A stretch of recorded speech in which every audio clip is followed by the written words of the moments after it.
Кожны год перад пачаткам мерапрыемства у фае палаца праходзяць тэматычныя выставы. Сёлета арганізатары прапанавалі педагогам расказаць і паказаць сваё хобі. І тыя, як заўсёды, з задачай справіліся на выдатна. Выявілася, што і кіраўнікі устаноў адукацыі, і іх падначаленыя людзі творчыя і крэатыўныя.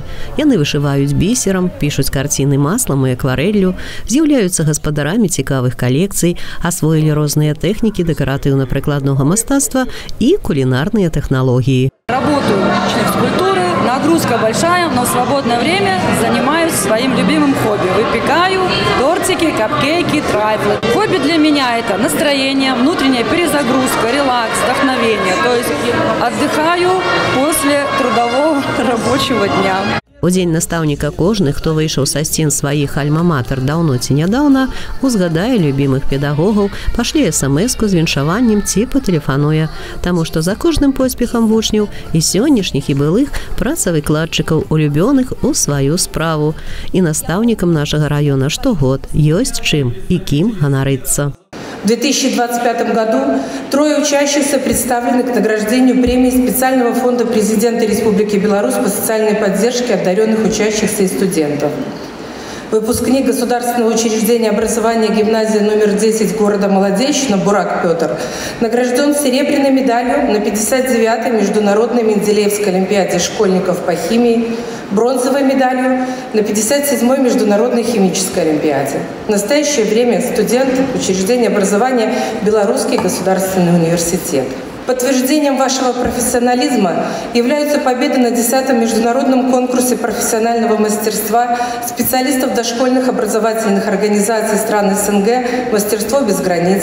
В республиканском конкурсе «У каждого времени свои герои», дипломы на областной дистанционной олимпиаде для педагогических работников в 2025 году и многое другое. А яшчэ дзень настаўніка – гэта заўсёды выдатная нагода адзначыць лепшых прадстаўнікоў адукацыі, што і было зроблена на свяце.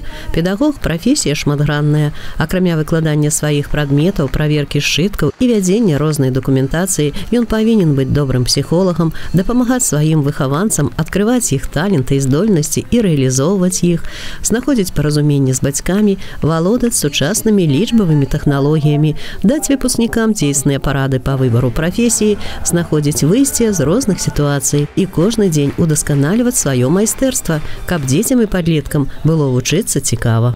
Мы, наверное, самые популярные люди в городе Молодечно, потому что благодаря нашей профессии действительно очень многие нас знают, ценят, наверное, и окружают нас люди добрые, талантливые, и с теми, которым мы привели тот же талант, знания.